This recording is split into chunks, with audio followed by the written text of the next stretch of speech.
Good morning to all of our moms and all of their family that they brought with them. I think it's funny, Mother's Day is one of the most attended days in church. Do you know why? Because mamas want their families to get up and drag their butt to church and come with them. Even the ones that don't usually come with them, whoever it is, they're bringing all their people because we're going to be in church as a family today. And so one of the least attended days in church is actually Father's Day, because fathers want to stay home and they want to watch their games and they want to grill. And so if you're a father in here, I'm just going to take account of the attendance today, and then on Father's Day, we're going to compare. So if you were here with your mama today, you better show up for Father's Day, because you got to get it right, bro. We're living for the Lord this year. No, in all seriousness, I'm so glad that you're here.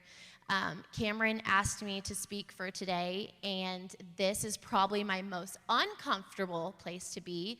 So naturally, I would wear some of the things that make me the most uncomfortable, a skirt and a really uncomfortable denim jacket. So if you see me fidgeting today, that's why. I just really wanted to, step out of my comfort zone today. What a great day to choose to do that.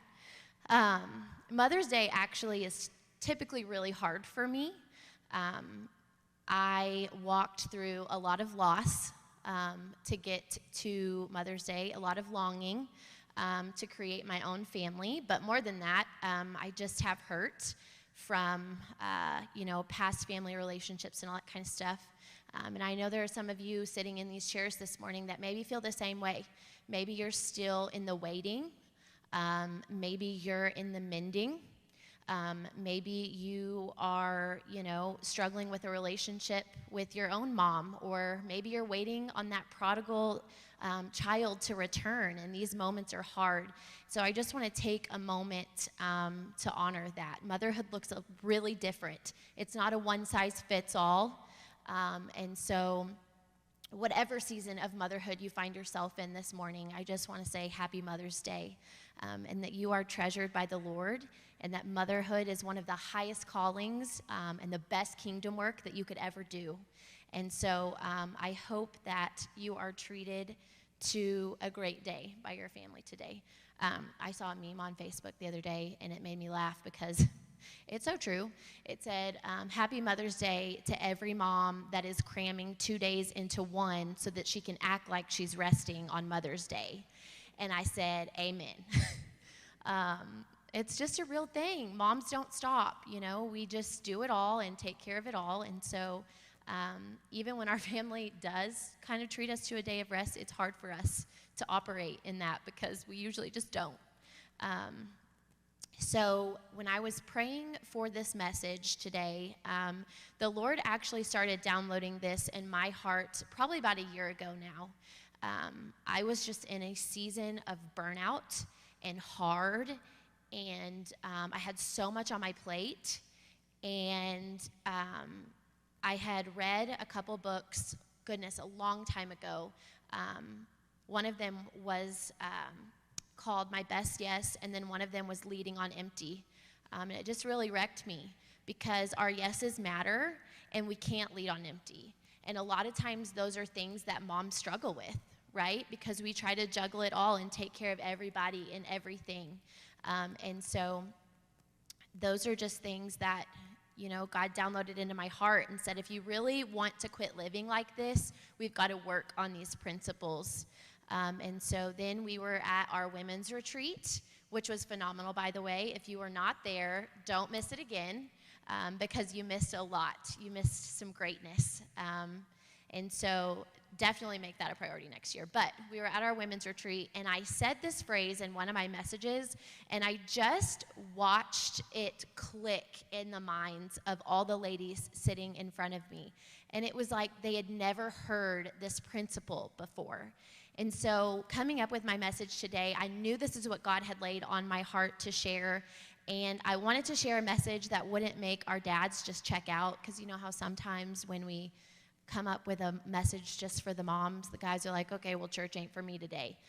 But not today, okay? I'm speaking to all of you. This message truly is a principle for all of us. And even though moms struggle with it probably in a larger capacity than the rest of us, I know it's applicable to every single human in this room. So as we were at Women's Retreat a couple of weekends ago, the theme was Renew and Revive. And like I said, God had begun to download things into me about that probably a good 6 months before we ever even went to retreat.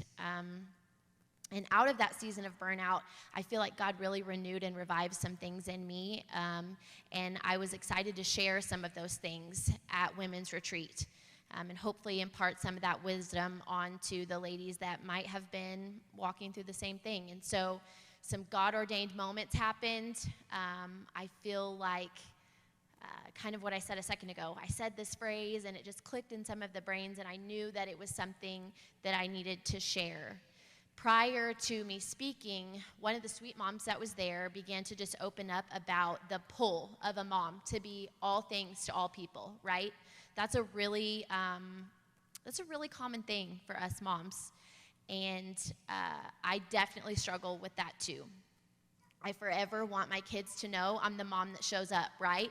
We want to be at all the games. We want to do all the things. We want to be the loudest cheerleader in the stands. We want to be in the dugout helping them. We want to be the mom that brings the snacks.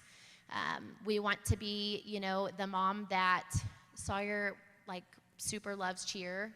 And that's a really hard one for me. It's, not my thing. And so I'm having to learn, all the stuff that she needs to know so that I can help her.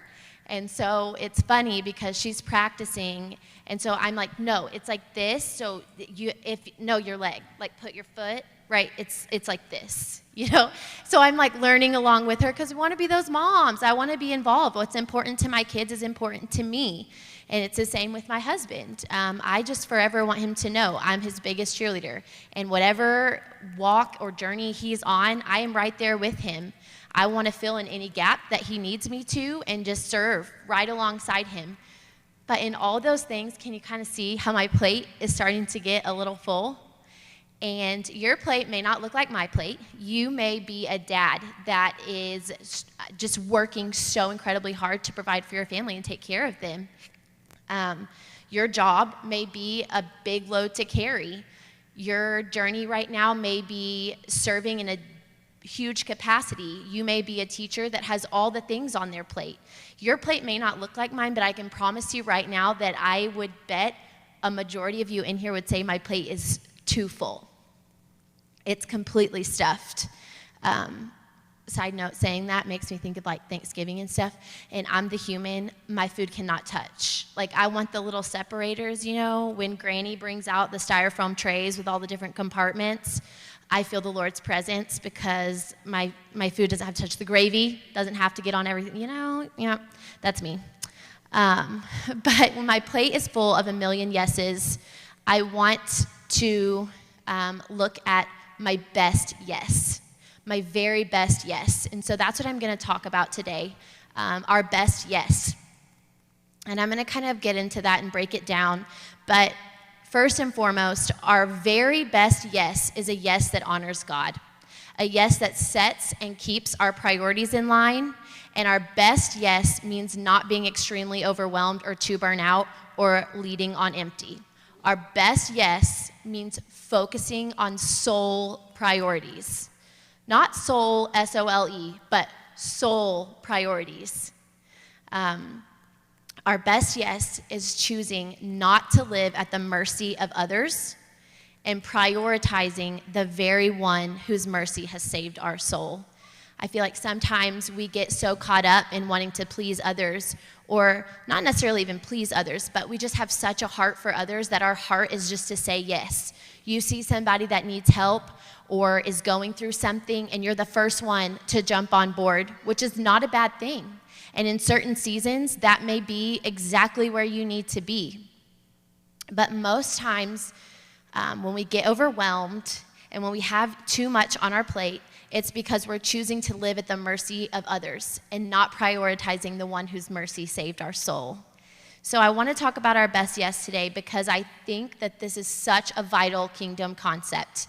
I think it can truly revolutionize your world, how you view the Lord, how you operate, how your family functions. the health of your marriage. I could go on and on and on. But I really think that this is something that our marriages and our families and our hearts and our minds truly need. So today, before I jump into the meat of things, I just want to pray. I want this word to just dig deep in your heart, because I truly believe that it can change you, and that when you walk out of here, you'll have a better insight to just living life more abundantly and for the Lord. So let's pray. Lord, we just come to you this morning. God, I just ask that you would anoint me, because I know in and of my own strength, I'll never get it right. But through you, God, I have the power to speak exactly what you've laid on my heart and operate in your spirit. And that's my heart cry this morning, Jesus. And as that happens, God, I pray that the things that need to become a no and areas that a best yes needs to happen would just be revealed to every heart that fills this room, Jesus, that souls would be restored, and that you would truly speak to the very places that people came in here needing to hear from you. We just are thankful that you're in our midst, Jesus, and we love you, and we give you all the praise. It's in Jesus' name we pray. I'm so thankful for him. I feel like I fall short and I'm not enough a lot of the time, but I know that in and through him, it's not about me, right? And he can use me to do whatever it is that he wants to do. And I know that I'm not going to be able to get through this morning without him, because I already told y'all, this is not my comfort zone. But I feel honored to stand behind this pulpit. And just really, we have been here almost 4 months now. And you guys have just been family from day one. So it feels like such an honor to stand up here and be able to pour into you and let the Lord use me to love on you. So as I get started this morning, I want to start out with a scripture. It's Psalms 19:14. I put it in the NIV and the Message because I am a whole mess, and so sometimes the Message version just breaks it down for me, where it makes more sense, but I like the wording of the NIV as well. And so it's Psalms 19:14. I think it's going to be on the screen. Yep. It says, "Let the words of my mouth and the meditation of my heart be pleasing in your sight, Lord, my rock and my redeemer."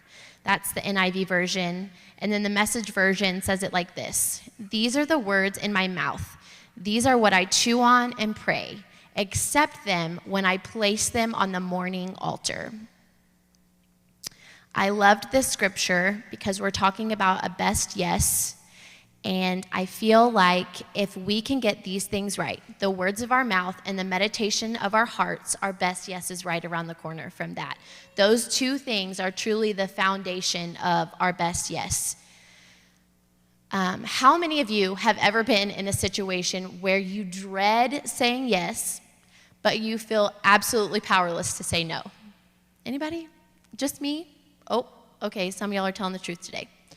I find myself in those situations a lot. I don't want to let people down. I don't want to hurt people's feelings. And every ounce of me is saying no, but before I can really even process it, my mouth has just already said yes.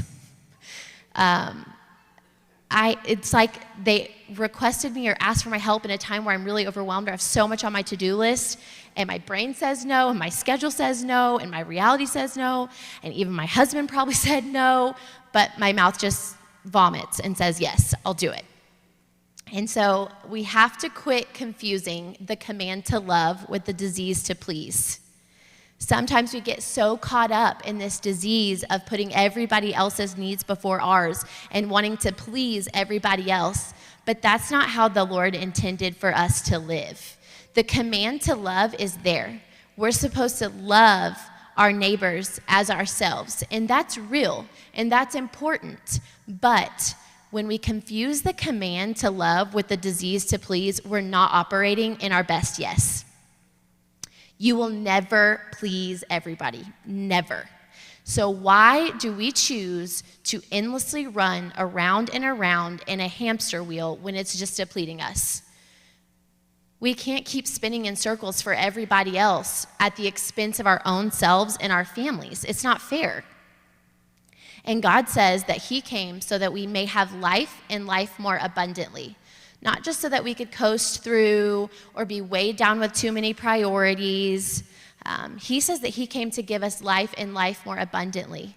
So with that, he's not planning for us to live weighted down or overwhelmed by pleasing others. God just wants us to please him. So when he came into our lives, he gave us purpose and meaning.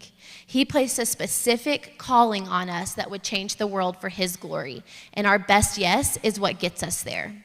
If you can pause long enough to realize you need to jump off that hamster wheel of pleasing others and shift your gaze to pleasing the Lord, you won't be living with your low fuel light on, or living in the wrong lane, or operating out of burnout. You can live in the faithfulness and the fullness of the Lord. Your best yes connects you to the heart of the Father. I don't know about you, but that's where I want to be. I want to be connected to the heart of the Father, because I know in the moments that I'm not, those are the moments where I start to feel overwhelmed, where my emotions start to get the best of me.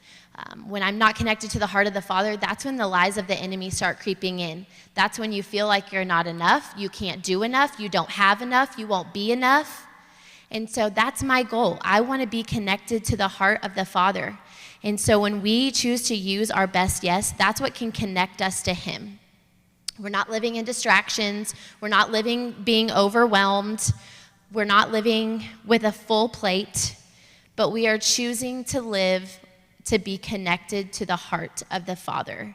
And that's not what being the soccer mom or the PTA president or shift supervisor or company CEO or student council president, none of those things can connect us to the heart of the Father. They just can't. They're empty things. They're things that can be taken away from you. There's things that you can fail at. There are things that you may not get chosen for. But the promise of the Lord to be connected to his heart, those are the things that you can't fail at. Those are the things that can't be taken away from you. Those things very well may be a part of your calling. There have been seasons where I can be all in on Callan's baseball team. I can be in the dugout, getting the batting order lined up, fighting with 6-year-olds over who has whose hat, and checking names, and why is your cleat untied for the 57th time, all of those things. But right now, I'm in a season of my best yes being in the stands and just being the loudest cheerleader. And in both of those things, I am still showing up for my son. Just because it looks different, and just because I'm choosing to use my best yes in this season to be in the bleachers, doesn't mean I'm not showing up for my family. Doesn't mean my son doesn't know that he is a priority. It just means that I'm sitting in the stands being his loudest cheerleader and probably writing a paper. Because my best yes right now is finishing school and getting my degree and being the best me for my family. And you don't have to pick, but you do have to balance. So saying yes to those things, despite what God has asked you to say yes to, you're gonna miss out. You're just gonna miss out. Because in those moments where my heart longs to be in the dugout with my son, but God is asking me to push that off my plate, and instead choosing to be focused on my schoolwork, if it were the opposite way, I would be delaying my degree probably a whole nother year, and I wouldn't be fulfilling those things that God has put in my heart and called me to. And so I would be robbing myself and my family of a mother that's fulfilled in walking out her calling. So when we say yes to the wrong things in the wrong season, it can make us miss out. So I want to share this verse that I read in the Bible, and when I read it, I was like, holy mom life. Maybe Jesus did know what I went through, right? So it's found in Matthew 8:23 through 24. I don't think I have a slide for this, but it's talking about the moment that Jesus was so exhausted from ministry and all the things that he had been doing and being and having that he slept through a violent storm. Anybody? I feel like sometimes I'm so tired. I'm like, okay, the doors are locked, the alarm is set, Sawyer's 8, she can keep them from turning on the stove, but I gotta take a nap. So I'll nap on the couch so I can hear if World War III starts going down, but homegirl's gotta close her eyes for a second. And so I read this just laughing because he was slept through a violent storm, and then it says, his whiny little disciples woke him up screaming, we're gonna die. And I'm like, oh my gosh, that's my children. Like, is that where they got that from? Is that how they know to do that? But it just made me laugh because I'm like, that's my life. It says he got into the boat, his disciples followed him. First off, every mom knows your kids are following you. I don't care if you're going to the bathroom. I don't care if you're in the laundry room that's like 1 foot by 2 foot. It does not matter. They are going to be in there with you, okay? So he goes into the boat, his disciples follow him, and then suddenly a violent storm arose.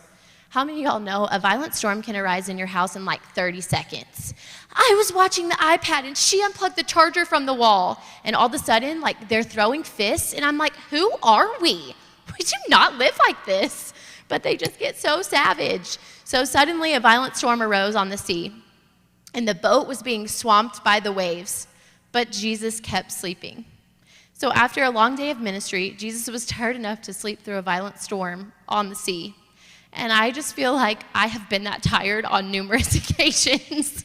But that's why our best yes matters so much, and that's why I felt so strongly to share this word, because I feel like it's for all of our own little individual worlds right now.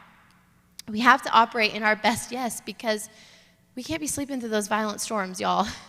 I'm just telling you, I could fall asleep on the couch for 30 minutes, and I'm going to wake up, and every area of my house is going to be a whole disaster. Like, toys are going to be out that I didn't even know we owned. The last time I fell asleep, I walk into Callan's room, and the curtains are hanging by one side of the curtain rod. And I just called Cameron, and I'm like, I just needed like 20 minutes. That's all I needed. What happens in here? It's like a free-for-all. But some days you just need those naps, you know? But that's why living in our best yes truly matters. And so the first thing that, y'all, I did points. Cameron's professors would be so proud of me, okay? I typed this all out and I didn't have points, and then Cameron's Bible school professor just like came over me and was like, you're supposed to have 3 points. And so I came up with 3 points. Y'all should be so proud. So first things first, we have to connect our heart to the Father. I mentioned this a little previously, but connecting to the Lord is really truly what brings clarity to our calling. It's what allows us to let our fear of disappointing somebody or living in that disease to please, or our fear of missing out, or our fear of being inferior, not take the place of the reverent fear we have of the Lord. I always love the part in the Bible where it talks about that reverent fear of God, because sometimes I think we can be a society that preaches so much on grace and mercy and kindness and love, and those are amazing attributes of Jesus, okay? He is all of those things. But we have to remember that we are asked and called to operate in a spirit of reverent fear. There is a reverence that comes with the Lord. And that fear is important. And it's not a fear that means we should fear him or constantly be scared of him imparting his wrath on us, but it's a fear that makes us want to honor the heart of the Father, that makes us want to surrender our needs and desires and wants and priorities at the feet of the cross and say, Lord, you are my Father, and just how I have a reverent fear of my earthly father because I know that he truly wants what's best for me, I'm going to submit to you.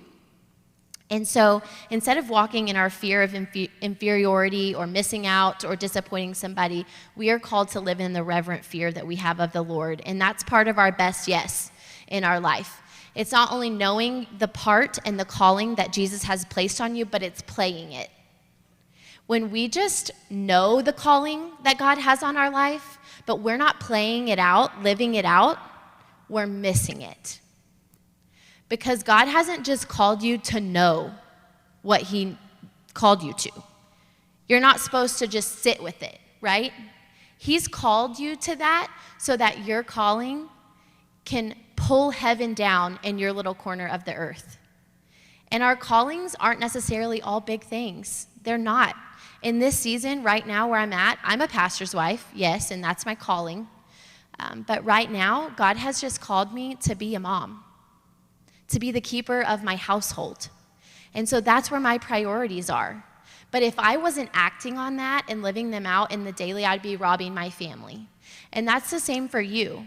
I don't know what God has called you to, and I don't know what area he's asking you to use your best yes in, but when you don't act upon it and operate in that best yes, you are not only robbing the Lord, but you are robbing the ministry that you are supposed to be fulfilling here on earth. So that's a huge part of our best yes life, is not just knowing our part or our calling, but playing it. Because if you know it and believe it, you by nature will live it out. So connecting our hearts to the Father makes us aware of the part that he's calling us to play and ultimately living it out. Because when we connect our heart to his, our calling is clarified. When our heart is connected to his heart, our calling is clarified. We know exactly what he's placing in our life to do. We know exactly where our priorities need to lie. When we connect our heart to his, our calling is clarified. Our purpose and what he has called to shift our priorities, and our priorities become personal. Because sometimes the priorities the Lord gives you, it's just like an afterthought. Like maybe he's given you the priority of really being plugged into women's ministry because your story and your journey has the ability to affect change in that small corner of the world. But when that isn't personal to you and there's another women's ministry meeting and you're just like, I'm tired, I'm going to stay home. That's not a personal priority. That's just I know God has called me to that and maybe I'll go next month. But when we connect our heart to his, our priorities become personal. We begin to make kingdom things matter more than other things. And what he has called us to shifts our focus and our priorities that lead to our best yes. If you're going to use your best yes, you need to know what you're going to use it on, right? That matters. That's a huge part of your best yes. The whole point of a best yes is not just throwing it around lightly and saying yes to everything. Our best yes need to line up with our priorities. And those priorities, when they become personal, that's when our best yes checks in. That's what leads us to our best yes. That's when we can start saying no to the things that pull us away from his calling and plan, and yes to the things that truly matter. We connect our heart to his, and we understand that our position is perfect. We can quit striving to beat the Lord to the next moment or struggling to lean into the past. We know that when we connect our heart to his, our feet are planted in this divinely appointed moment, and our best yes is possible. Our best yes can't be possible when we're walking around aimlessly. It's so important for our feet to be planted in this divine moment that he's appointed you to, because your calling is consecrated in this moment. Your calling right now and what he's asking you to do, it's not in past things. You're not past your calling. You're not done with what he's called you to do. And you can't operate in your calling ahead of the Lord. It's not meant for that.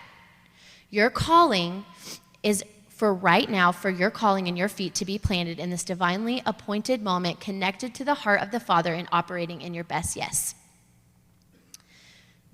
I'm trying to worry about time. I don't do this on the regular, y'all. I don't know what I'm doing. I'm winging it up here, okay? Angela was like, I came to hear you speak. I'm like, I'm going to need some really loud amens, okay? Just let me have it. But my next point, the second point, is next we have to quit making it complicated. Our best yes isn't complicated, because when we've connected our heart to the Father and he has revealed our calling and our best yes for this moment, it's not complicated, guys. It's just not. We have to quit giving ourselves analysis paralysis. When we overanalyze things, we become paralyzed. We don't know what step to go, what direction to take. We just freeze in this moment, and we make it way more complicated than it was ever supposed to be. And so my favorite piece of advice, I give this to people all the time, because it truly has revolutionized the way that I operate in life in general, in my marriage, in school, in all of the hard things. I rest on this all the time, and I give this piece of advice all the time. And it's just take the next right step.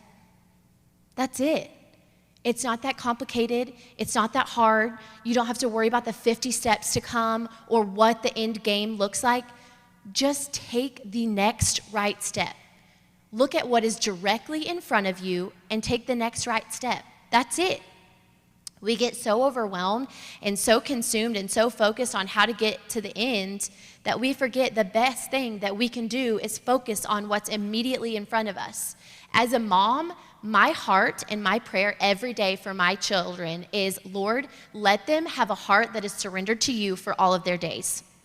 Everything else can be figured out if you just let that one thing happen. Please, God, let my children have a heart that is surrendered to you for all of their days. And so sometimes I get so overwhelmed with how can I make them a great person?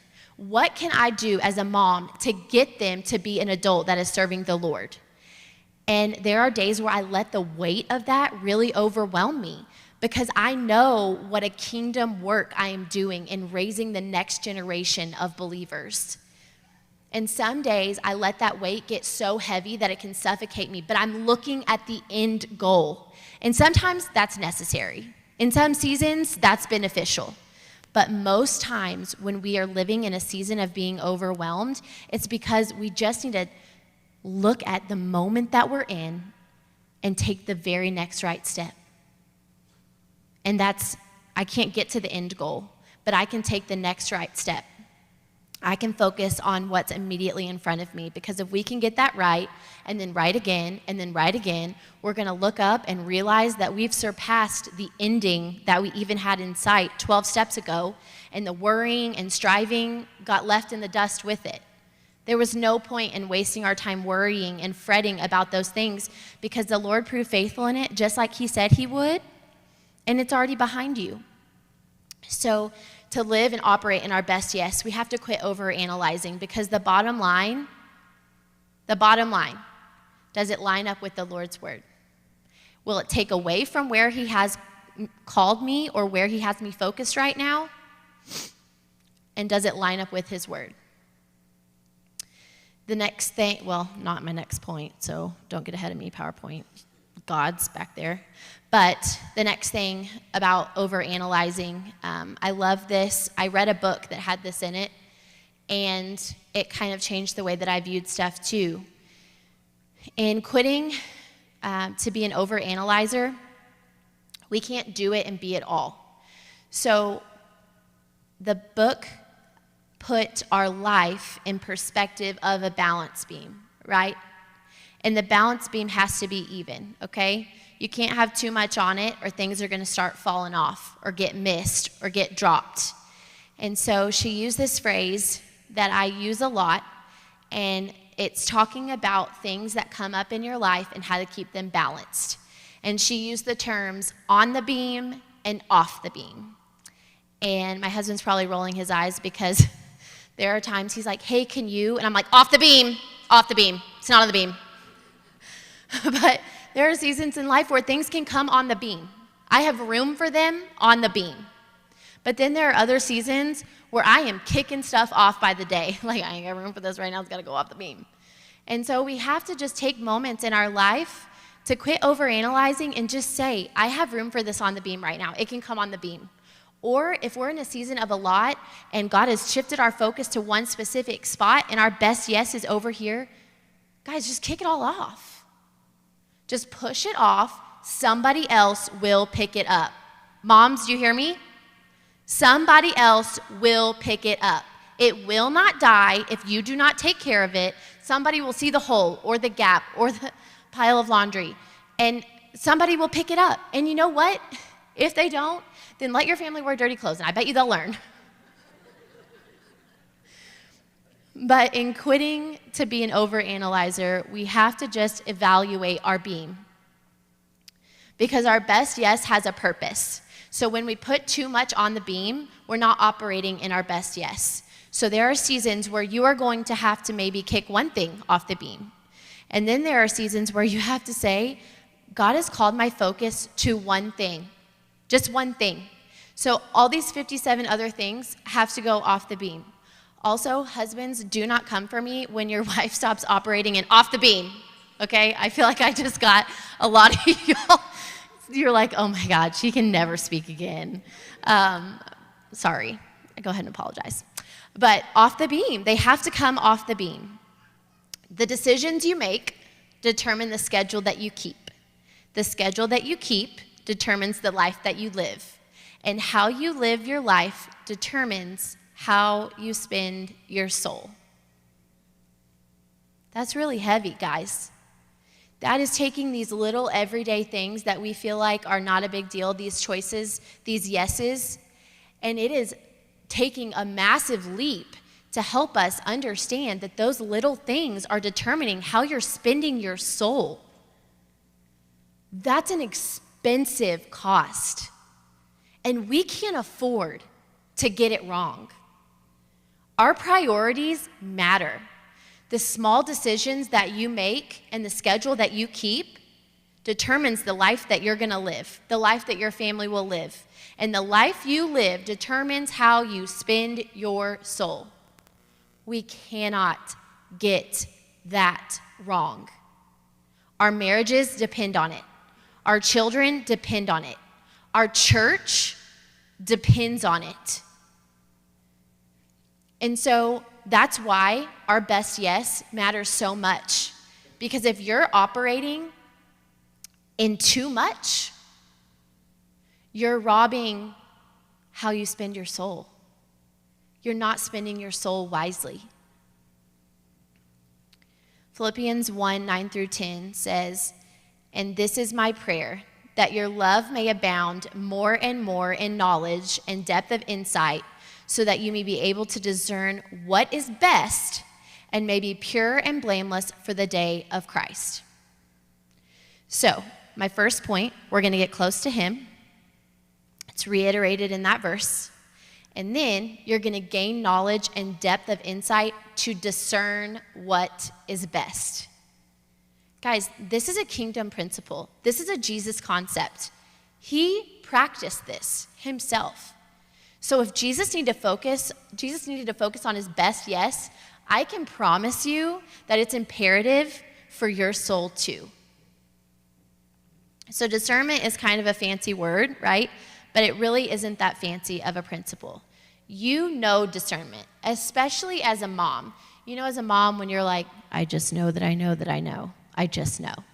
Cameron also hates it when I say that too. When we heard about Hobbs moving here, he was like, man, that's far. I don't really want to move to New Mexico. And I'm like, listen, you're going to hate me. But I know that I know that I know that I know we're supposed to go. And he was like, are you kidding me again? Like, anytime I say that, he knows, like, all right, it's happening. And as moms, we have that. We have that gut feeling. We have that intuition. We just know that we know that we know. And so discernment is the same way. That sinking stomach or those butterflies in your tummy, yes or no? You usually know. Your soul knows. Your spirit knows. Sometimes you're not in tune enough to listen. Ouch. But you know. Your heart knows. Your soul knows. And so we have to put our hearts and our minds in places where wisdom gathers and not scatters. Because there are people that you're going to go to for advice, and let me just tell you, their advice ain't holy. Okay? My favorite piece of advice that people give is just do what makes you happy. Guys, I mean, the Lord wants us to be happy, but like, he didn't tell us just do what makes you happy at all, ever. Or just listen to your heart. I'm just going to tell you right now, maybe it's only my heart, but like, she lies, okay? She ain't telling the truth. So I'm going to need to tap into the Lord on this one because like, my heart can't be trusted. So, but seriously, it's important. You have to put your hearts and your minds in places where wisdom gathers and not scatters. It's that simple. When we connect to the Lord, we gain knowledge and deep insight so that we may know what is best. So that discernment is going to come into play because we know what's best. Sometimes we're just not strong enough to say no to the things that don't matter right now. And it may not be that they don't matter, but right now they don't matter. Right now. Maybe God will ask you to pick it back up later. Maybe it's a capacity that you can serve in later. Maybe it's a role that you can walk in later. But for right now, your discernment and your best yes is just telling you it's not for right now. And that's okay. That doesn't mean it doesn't have value or it doesn't have purpose or that you can't love it. But for right now, it's not my best yes. And that's okay. And your discernment will get you to that point if you will listen. Because if you feel like the Lord isn't giving you discernment, or you're not getting clarity, or you don't know what your best yes is, you're not listening. That's really painful to hear, right? Like, I'm super stepping on your toes. But I'm stepping on my own too. Because sometimes when we're living in burnout, we're not listening. We're operating. And so I don't ever want to operate out of do what makes you happy or listen to your heart. I want to operate out of knowledge in him and the depth of insight that he gives me. I want to operate in my best yes. I want to operate in the calling that the Lord has placed on my life. And I want that to change my own little world and let others experience Jesus. Because guys, my best yes is not going to be your best yes. It's not. We all have different yeses. We just do. I think of, I can be bossed around and like you can tell me what to do, but I'm not the visionary, which is why Cameron and I work so well, because they'll have these really big dreams and like, oh, we need to do this and this and this. And I'm like, okay, let's bring it back down to earth. Like, we can't rent an elephant for the service, you know? It's not gonna work. So like, I'm the executor. Like, I can execute stuff, okay? That's like, with the women's tea party, they're like, do you wanna come to the dream team meeting? And I'm like, yeah. Oh, yeah. Okay, yeah. And then Stephanie was like, hey, are you coming? And I was like, oh my gosh, I'm in the middle of school. Cool, I forgot the dream team meeting. And then I'm in my mind like, the Lord probably didn't want me to go to that. I don't even have good ideas anyways. So then we get to the tea party and I'm like, okay, you just boss me around. Like, I can do anything you want me to do if you just tell me what to do. Like, just say, hey, this needs to be done, and I'll get it done. But I'm not the visionary. Like, I don't operate in that. And so that's why our yeses matter, because your yes is going to fill in the gaps that my yes can't cover. Your yes matters because it's going to affect change for the Lord in somebody else that my yes isn't. And so when we can tap into the discernment of the Lord and his knowledge and his depth of insight, we're operating in our best yes, and that leads to kingdom change. And so, lastly, a huge part of our best yes is being our best self. And for moms, a huge part of being our best self is taking a break and resting. Because I said this at Women's Retreat, and I'm going to say this to you, and moms, I need you to hear me. Rest is holy. Jesus rested. And it's okay for you to rest too. It is vital for you to rest too. And as moms, we know different kinds of tired, right? Sometimes I just need quiet. I don't necessarily need to be sleeping. I just need like silence, because I feel like my girls have all the words. Like, they could talk all day, every day, and would be so good, okay? And then my son has all the questions, like all the questions about some of the most ridiculous stuff. And I'm like, why does your brain even think to ask that? Like, who? Why? Why did you put the Uncrustables on the other shelf of the fridge? The red ones were on top. Do you not like the red ones? I'm like, bro, I just put the groceries in, okay? It's really not that big of a deal. But he has all the questions, and my girls have all of the words. Sailor wants to tell me about every color and every line that she drew on every piece of drawing in the 500 pages of the coloring book she's been focused on for an hour. And I love it, okay? Like, I love you, I super do, but I think my brain is gonna jump out of my body if I hear any more words. And then there's rest that actually includes catching up on sleep. The other day, Cameron came home and he was like, are you okay? I'm like, look, I love you, I'm so glad you're home. I gotta go take a nap. He was like, okay, all right, you enjoy your rest. But then sometimes rest is just needing time to get away and pray and talk to the Lord. Because I'm finding myself with the short fuse. I'm finding myself getting frustrated. I'm finding myself not hearing from him. And so I need to get away. I need to convene with the Lord. I need to pray and talk to him. And sometimes rest just means my body doing absolutely nothing, where I am probably losing 1 million brain cells per second because I got trapped into the endless video loop of TikTok. Anybody else? Anybody else? Cool, just me.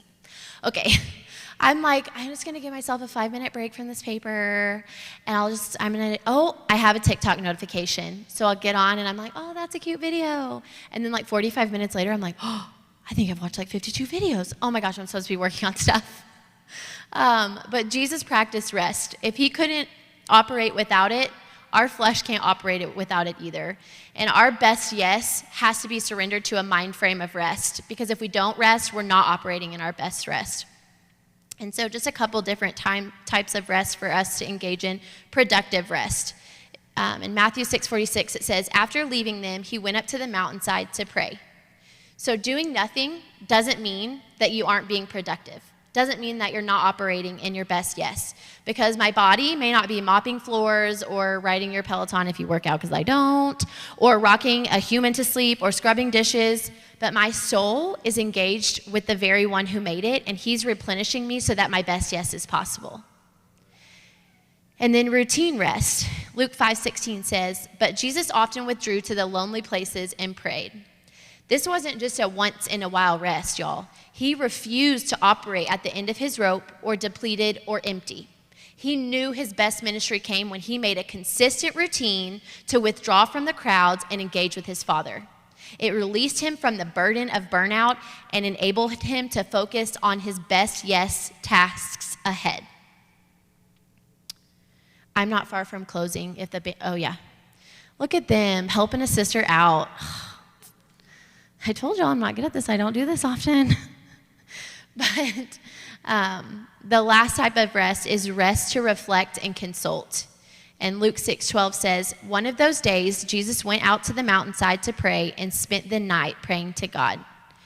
Jesus went away and spent an entire night consulting with the Lord. Just going to throw that out there. As moms, maybe, okay, because we lie awake, or the Lord will wake us up in the middle of the night and it's pray for this, or just to let you know your kid's struggling with this, so go ahead and call them out for it. The Lord wakes us up, which I don't feel like is very holy, but it's fine. I'll take it up with him when we get to heaven. But then dads sleep like a rock, okay? The Lord is not going to wake them up. He's just going to rest because he needs it. And so this Bible verse says that Jesus went away and spent the entire night consulting with the Lord. And then after that, the very next morning, he went and chose his disciples, the ones that would be the closest to him, the ones that he would pour into the most, the ones that would become pivotal characters in the story that is Jesus. So if you think that getting away and consulting with the Lord and reflecting on what he's done in your life and the calling that he's given you is not imperative for your best yes, you're missing it. You're missing it. He used his very best yes to the people that would be his legacy on this land the very next morning after he spent an entire night slowing down, reflecting, and consulting the Lord. Guys, rest is holy. Rest is a Jesus concept. And rest is vital. You can't operate in your best yes without it. And so in closing, we're gonna have an altar moment in a minute. But just in closing, just some things that I want you to remember. That busy is not better. Being busy just leads to operating in burnout. And I don't know about you, but I want to operate out of the fulfillment of the Lord and not on empty. And another thing, as moms, I just want to remind you that you set the tone for your household. Your best yes should yield your household to the Lord. Because when you're operating on burnout, I guarantee you the first people you're robbing is your first mission field. So you set the tone for your household, and your best yes should yield your family to the Lord. Because moms, you have the power. You have the power and ability to set not only the hustle and bustle of your home, but the spiritual climate as well. Because when your kids see you practicing the pause and encountering the Lord and seeking him, they're gonna know that that's how they fight their battles too. that those moments are vital for them too, and that their best yes is important too. So our best yes isn't just about ourselves. It's leveraging our times and our giftings in the very way that God would ask us to, so that we can nurture our families and the people around us into the power and the presence of the Lord. Because that, at the end of the day, is what it's all about. So in a world full of endless demands, let's rest on the power of our best yes. So as you leave here today, I just want you to remember that your yes has power.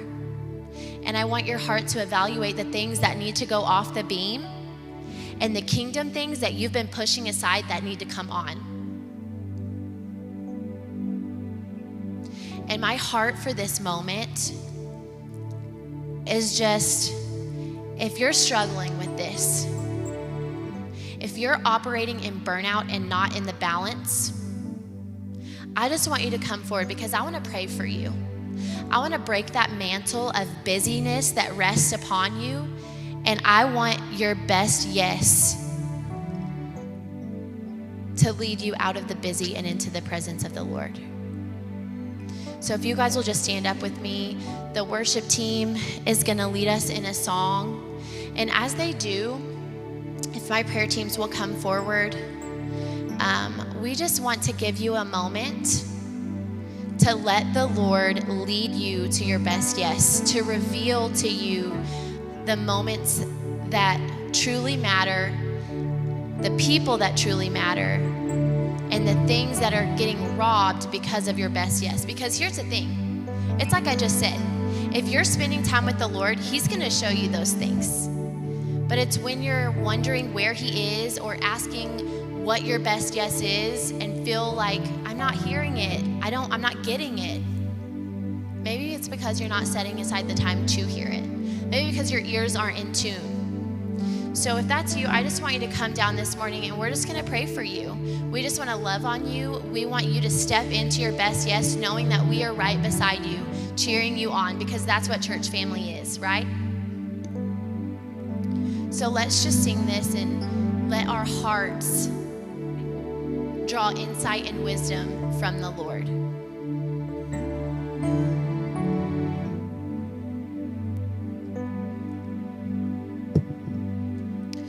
He knows my name.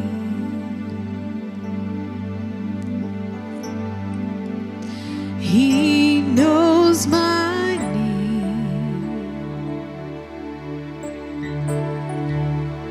He knows my name. He knows my name.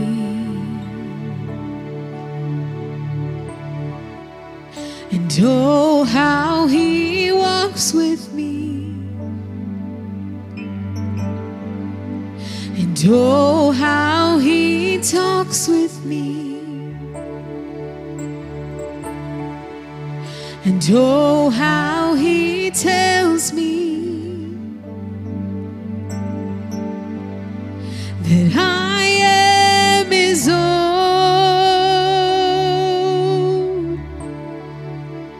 He knows my name. Yes, He does.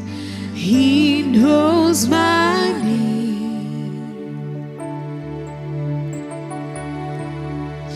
He knows my name. He knows my name. Thank you, Jesus. And oh, how He walks with me. And oh, how He talks with me. And oh, how He tells me that I am His own.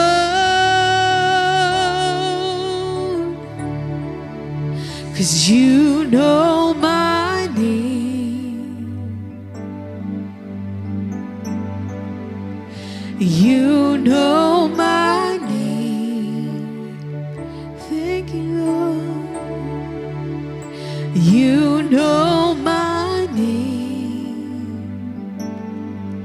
yes you do. You know my name, and oh, how you comfort me, and oh, how you counsel me, and it still amazes me that I am your friend,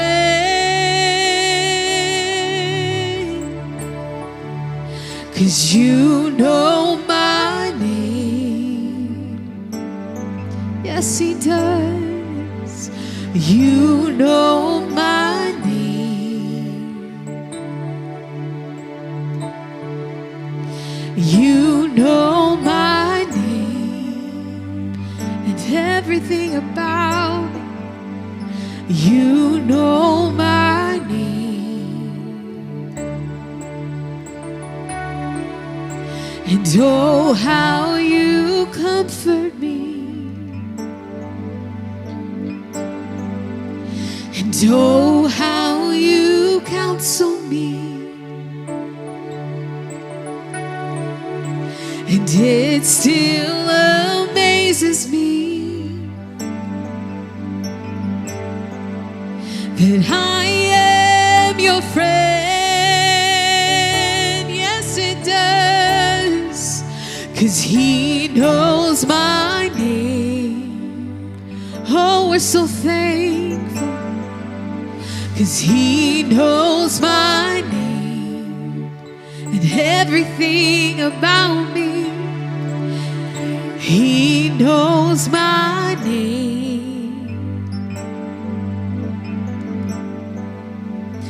He knows my name,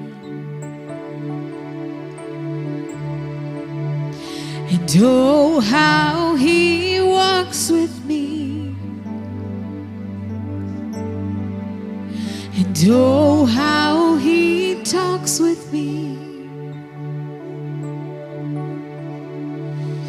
and oh, how he tells me that I am his own. Yes, we are, 'cause he knows my name. He knows my name. He knows my name.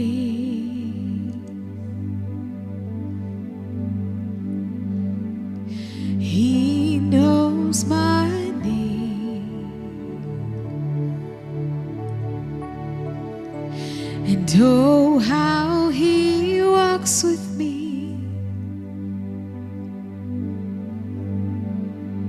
and oh, how he talks with me, and oh, how he tells me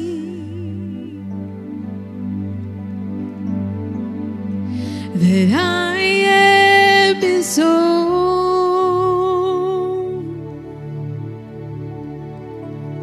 'cause you know my name.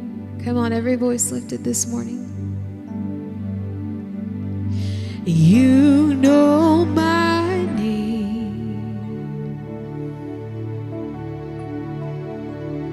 You know my name.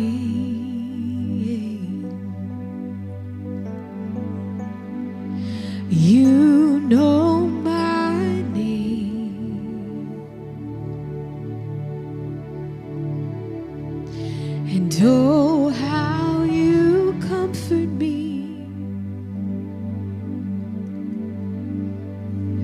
and oh, how you counsel me,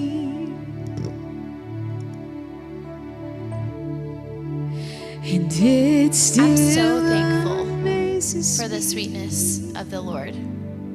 Steph asked me about a song for altar today, and this one just popped into my head because, friend, he knows your name. He knows your calling. He knows your best yes. He knows what needs to be on the beam and off the beam. He knows your soul priorities. So if you will just continue to seek Him, your best yes is not long to follow. I feel like, I hope that you walk out of here empowered and bold enough to walk in your best yes. That is my heart for you guys today, especially for you mamas, because I'm a mama too, and I know that that is very real. So, did you want to say anything?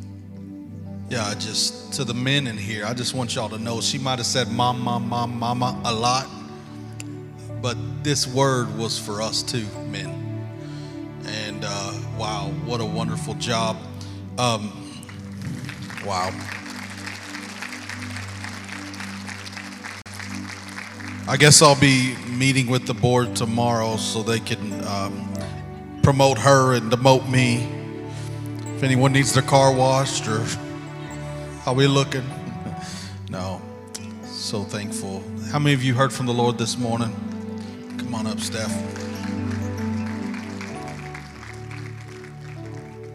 I also just want to remind you that I'm keeping tabs on these numbers because, fathers, you're the spiritual head of your household, so you better get it right. And on Father's Day, you better get those families to church. I'm taking count. I'm just letting you know. I'm writing the number down. So mothers, we have a special gift for you this morning. Before we get to that, though, we do want to just remind you guys of a few things that we have. Announcements. Youth and Kids Camp deadline is coming up for youth. It'll be, actually, I'm going to say today will be the last day that you guys can register. And then Kids Camp will be Monday, May the 22nd. So that's the last day that you guys will be available to register your children. And then we have Senior Recognition Sunday, Senior Sunday. I don't like recognition. I'm just saying Sunday. That's a big Senior word. Sunday, May the 21st. If you have, I've received a few pictures already, but if you have someone that is graduating from college, high schools, anywhere in this Lee County area, and they attend here, this is your home church, we want you guys to send us a photo of where they're graduating and whatever else you would like to share about your graduate, and we're going to put them up, and we're just going to recognize them on that day, and we're just going to honor them and give them an opportunity to just share with you guys where the Lord is leading them. I'll let you do it. And then our mother's gift. So we did a fun little Mother's Day gift. I'm going to be real. It was a whole disaster. But they're here, so like super enjoy them. No, but we did crumble cookies, and there's a fun little sticker on it. It just says, "Our world would crumble without you." So moms, you are the pillars and the backbones of our family. So we love you. We're so thankful for you, and we are fully aware that the world would end without you. But also, just one little tidbit. She mentioned deadlines for Youth and Kids Camp. Guys, Youth and Kids Camp is part of a best yes. I promise. For you, for your family, for your kids, for your home, it is a best yes. So if you're even on the fence, just put the deposit down, get your kid there. And you know what? If you don't have the deposit, come speak with us, please, because it is that big of a best yes, and we believe in it so much that we will figure something out. So we love you guys. Enjoy your crumble cookie a whole lot, and if you ever need to get crumble, just go to the crumble in Odessa. That's all I'm going to say about that. No, we love you guys. Enjoy your day, and we will see you next week.